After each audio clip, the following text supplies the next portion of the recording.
दोस्तों, स्वागत है आपका अपने YouTube चैनल द इनविजुअल एंटिटी में।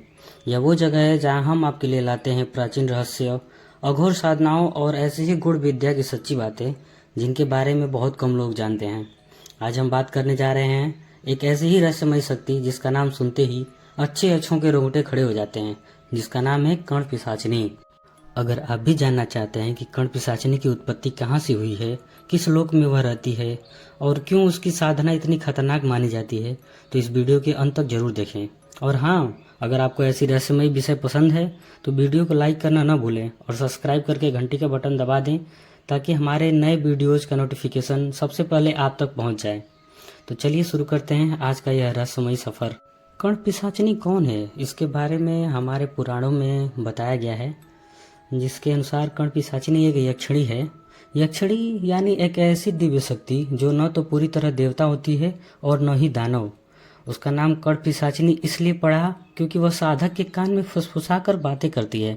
वह अपने साधक को गुप्त ज्ञान, भविष्यवाणी और अदृश्य रहस्यों की जानकारी भी देती है।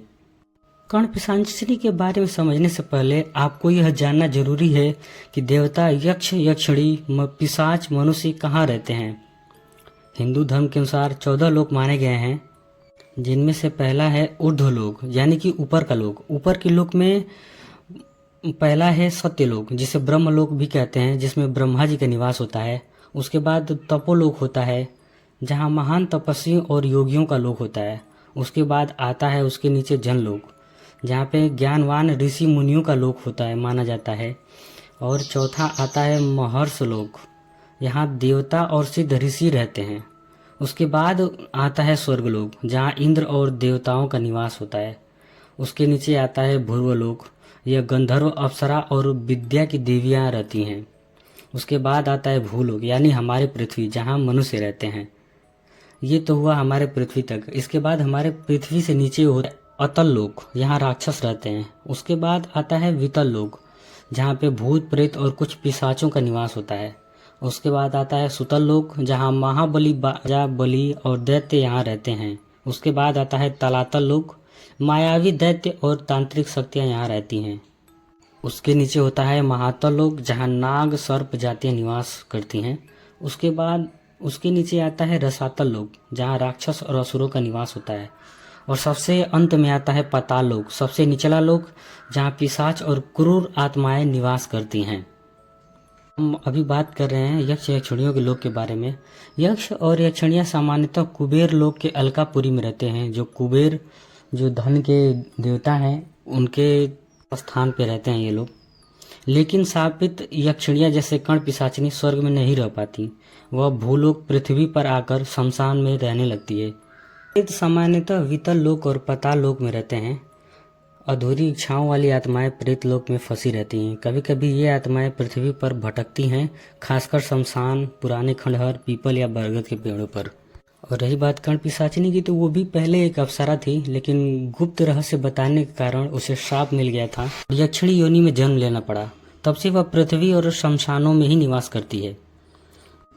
अगर बात करें कर्ण पिशाचिनी की शक्तियों के बारे में, तो कर्ण पिशाचिनी को साधना के बाद वह अपने साधक को भूत, भविष्य और छुपी हुई बातें बताती है। चोरी का सामान का पता भी लगा सकती है। किसी व्यक्ति के मन में क्या चल रहा है यह वह बता सकती है। वह अपने साधक को धन, शक्ति और अद्भुत ज्ञान दिला सकती है। किसी व्यक्ति के खिलाफ अदृश्य रूप से मदद भी कर सकती है। वह केवल साधक की मदद तभी करती है जब साधक सच्चा और निडर हो। अगर उसके स्वभाव के बारे में बात करें और उसके रूप के बारे में, तो उसका रूप बहुत ही भयानक और डरावना होता है। शरीर से रक्त की तीव्र गंध आती रहती है। आभूषण नहीं पहनती है, लेकिन शक्तिशाली आभा से घिरी रहती है। और उसका निवास स्थान श्मशान घाट होता है। उसकी हंसी की आवाज साधक डर से पागल हो जाते हैं। अगर उसके साधक के द्वारा उसे बार बार बिना किसी कारण के बुलाया जाए तो वह क्रोधित होकर उसकी जान भी ले सकती है। बात करें उसके साधना का, तो साधना के लिए एक गुरु का होना आवश्यक होता है, जो मंत्र का 11 लाख बार जप करना पड़ता है। इसमें लगभग 7 साल लगते हैं। शास्त्र अमावस्या की रात श्मशान या एकांत स्थान में ही की जाती है। साधक को निर्भीक, संयमी और ब्रह्मचर्य का पालन करने वाला ही होना चाहिए। मंत्र का उच्चारण या नकली गुरु से सीखने पर साधक की मृत्यु तक हो सकती है। कर्ण पिशाचिनी किसी झूठे साधक को सजा देती है, उसकी आत्मा को बरगद पर उल्टा लटका देती है और 1000 साल तक उसे मोक्ष नहीं मिलता है। साधना के दौरान साधक की ऊर्जा खिंचती रहती है, जिससे शरीर कमजोर पड़ सकता है। यदि साधक लालच या अहंकार में आकर इसका प्रदर्शन करे या उसके बारे में किसी और को बताए तो वह उसकी आत्मा तक को नष्ट कर सकती है। साधना के समय डरना मना है, जो डर गया समझो मर गया। साधक को किसी खास भोजन का त्याग जीवन भर करना होता है, जैसे जलेबी या मांस, इसे भोग समर्पण कहते हैं। साधना पूरी होने पर भी साधक को अहंकार से बचना चाहिए, वरना कर्ण पिशाचिनी खुद उसे सजा देती है। सफल साधक को कर्ण पिशाचिनी हमेशा के लिए मिल जाती है, वह उसकी आत्मा से जुड़ जाती है और वो मृत्यु के बाद भी उसका साथ नहीं छोड़ती है, क्योंकि मृत्यु के बुरे वो आपकी आत्मा को प्रेत योनि में अपना गुलाम बना लेती है। साधक को शक्ति, धन, गुप्त ज्ञान मिलता है, लेकिन वह साधक का जीवन आम इंसान जैसा नहीं रहता। उसे हमेशा इस शक्ति को प्रसन्न रखना पड़ता है। आप कर्ण पिशाच साधना आप जिस रूप में उसे मानकर करेंगे वह उसी रूप में आपसे मिलेगी। अगर माँ के रूप में करेंगे तो वह आपको माँ के रूप में मिलेगी, गुरु के रूप में करेंगे तो गुरु के रूप में मिलेगी, पत्नी रूप में करेंगे तो पत्नी रूप में भी मिलेगी। लेकिन हाँ, अगर आपने उसे माता के रूप में किया है तो आपकी भौतिक जीवन में आपकी माता नहीं होनी चाहिए, वरना वो उसे मार देगी।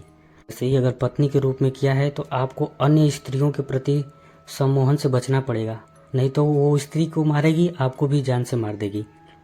कई बार की साधना ऋषि मुनि लोग मोक्ष की प्राप्ति के लिए करते थे, लेकिन आजकल तो जो लोग अकेलेपन का महसूस करते हैं वो अपना अकेलापन दूर करने के लिए उसे कर्ण पिशाचिनी की साधना करते हैं, लेकिन इसमें बहुत से लोग फेल भी हो जाते हैं, जिसका परिणाम स्वरूप उनकी मृत्यु हो जाती है या वे पागल हो जाते हैं। कर्ण पिशाचिनी शक्तिशाली और अलौकिक और शक्ति का भंडार है, जो साधक को धन, वैभव और सुख देने की क्षमता रखती है, लेकिन इसके बदले में वह अपने साधक से वफादारी और अपनी शर्तों की मानने की मांग करती है। अगर साधक नियमों का पालन करने में विफल रहता है तो पिशाचिनी उसे दंडित करके नष्ट कर देती है। तो यह रही दोस्तों हम कर्ण पिशाचिनी के बारे में कुछ बातें। अगर आपको ये अच्छा लगा हो तो मेरे वीडियोज़ को लाइक करें और सब्सक्राइब करना ना भूलें। और यहाँ तक मेरा वीडियो सुनने के लिए आप लोग का बहुत बहुत धन्यवाद। ऐसे ही सपोर्ट करते रहें।